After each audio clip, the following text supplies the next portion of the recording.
अफवाह, यहाँ सत्य नहीं है। पवन जी, मुझे ये बताइए कि एक मांग रहा है 1 लाख करोड़, दूसरा कह रहा है 30 से 40 हजार करोड़। तो ये तो सच है भाई, गिव एंड टेक है, लेकिन ये मिलेगा? और अगर मिल गया, मैं कहती हूँ चलिए आंध्र प्रदेश को दे दिया क्योंकि फंसी है, नायडू को दे दिया, नीतीश कुमार को दे दिया, तो बाकी राज्य जो मांग रहे हैं, दिल्ली ने अभी शिकायत दर्ज कर दी, हमें तो सिर्फ 325 करोड़ मिलेगा।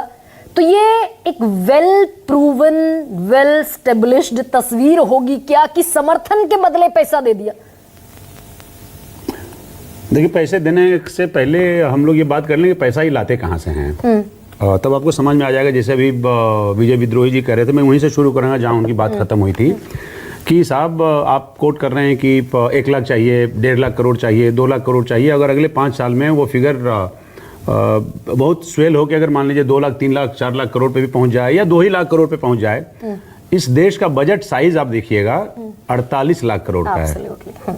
आप देखिएगा कि जो टैक्स से हम पैसा कमाते हैं वो करीब 27-28 लाख करोड़ के आसपास वो है।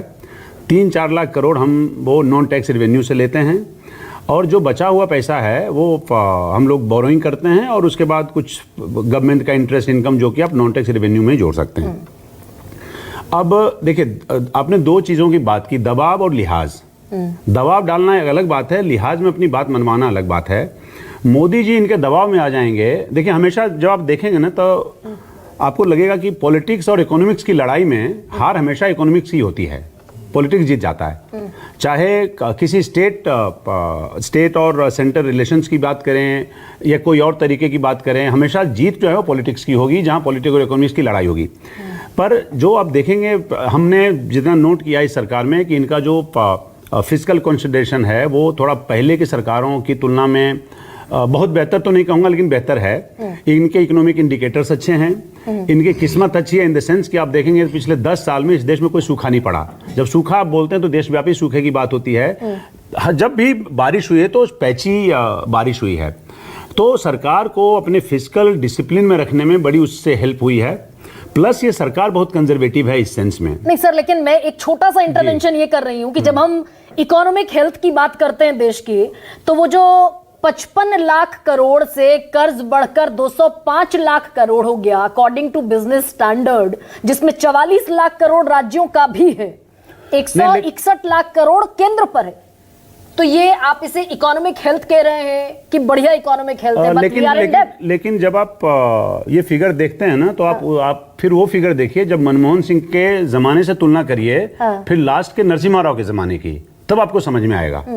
तो खाली अब क्या है कि हमने मनमोहन सिंह के जमाने में जो हम कर्ज की तुलना करते हैं इनके जमाने में, तो आप खर्च भी देखते हैं ना, खर्च भी ज्यादा है, इंफ्रास्ट्रक्चर पे बहुत काम हुआ है, दूसरी सारी योजनाएं हैं, देश में टैक्स बढ़ा है, बॉयंसी बढ़ी है, सब कुछ बढ़ा है। तो क्या होता है कि हम जब उसकी बात करते हैं, तो जितनी मेरी समझ बनती है, हम उसको बहुत स्टैंड अलोन बेसिस पे उसकी तुलना करते हैं, केवल डेट की बात करते हैं। और जब डेट की बात करते हैं तो पिछली सरकारों उसके कंपैरिजन में उसकी बात नहीं करते हैं। तो जो भी ये रिपोर्ट अखबार में छपती है, आप भी थोड़ा पढ़ लीजिएगा, थोड़ा मैं भी पढ़ लूंगा, तो आप हमको हमेशा आपको लगेगा कि अब आप सोचिए कि 91 में बजट साइज क्या था, अभी बजट साइज आपका क्या है, टैक्स रेवेन्यू कितना था, अभी आपका टैक्स रेवेन्यू कितना है। तो आप देखिए, मतलब मामूली मिलियंस के चक्कर में आप सोना गिरवी रख रहे थे। अभी आप आरबीआई का फॉरेक्स भंडार देख लीजिए।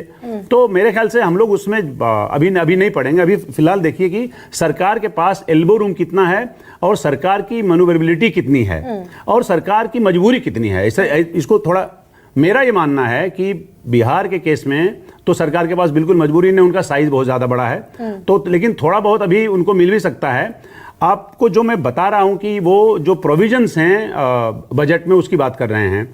अभी इनको दो तरीके से, एक तो बोरोइंग लिमिट बढ़ा दे सकते हैं, बहुत अगर खुश हो गई सरकार, जिसकी चांस बहुत कम है, तो स्टेट के बोरोइंग लिमिट बढ़ा सकते हैं। दूसरा ये हो सकता है कि जो इंटरेस्ट फ्री लोन होता है इंफ्रास्ट्रक्चर के लिए, उसका साइज बढ़ सकता है, लेकिन वो फिर सबके काम आ सकता है। लेकिन सवाल यही होगा ना सर, मैंने जो आपसे बुनियादी सवाल पूछा वो ये कि आंध्र को मिल गया, चाहे वो बगैर ब्याज के कर्ज दे दिया, या आप कह रहे हैं कि कर्ज लेने की जो लिमिट है वो बढ़ा दी स्टेट्स की, आंध्र को मिल गया और बिहार को मिल गया, फर्ज कीजिए, तो बाकी राज्य, ये पेंडोरा बॉक्स खुल जाएगा क्या कि ये समर्थन के बदले, समर्थन की शर्त के बदले ही तो पैसा देना हुआ। नहीं, पर वो जो आप देखेंगे जो लोन स्कीम है वो इस तरह से नहीं काम करता है। वो आपकी डिलीवरी पे काम करता है, आपकी ज़रूरत पे काम करता है, आपके एफर्ट्स पे काम करता है, आपकी कितनी नीड है उस पे काम करता है। तो ऐसा नहीं कि आप मांगेंगे तो आपको भी मिल जाएगा।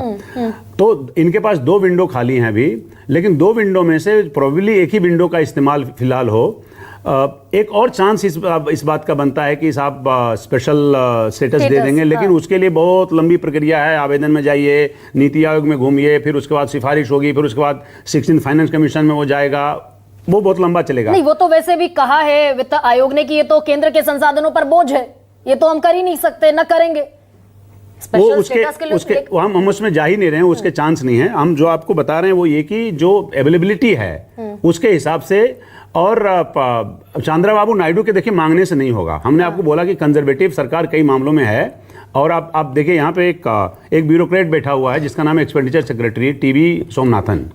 आपको कैश डोल आउट में सिर्फ इसलिए बच गए लार्ज स्कीम में कोविड में आप, क्योंकि वो आदमी उस जगह पे बैठा हुआ है। तो आप जब देखेंगे एक्सपेंडिचर में, तो इतने वो चंद्रबाबू नायडू मांग लेंगे कि साहब हमें 1.5 लाख करोड़ दे दीजिए, 2 लाख करोड़ दे दीजिए, इसकी संभावना मुझे तो कहीं से नहीं दिखती। अच्छा, तो जो 1 लाख करोड़ मांगा जा रहा है आप कह रहे नहीं मिलेगा, ऐसा कम चांस है। कम चांस। विजय त्रिवेदी, बिहार को भी नहीं मिलेगा, बिहार उतने बार्गेनिंग कैपेसिटी में है नहीं बकौल पवन जी। नायडू को भी नहीं मिलेगा क्योंकि इनको फिजिकल डेफिसिट भी देखना है सरकार को, राजकोषीय घाटा भी देखना है, जीडीपी भी देखनी है, आमदनी कर्ज का हिसाब भी देखना है। फर्ज कीजिए दोनों को नहीं मिलता, नायडू ने जो मांगा नहीं मिला, नीतीश ने जो मांगा नहीं मिला। अब ऐसे में आगे की स्थिति क्या बनती है? क्या ये प्रेशर, ये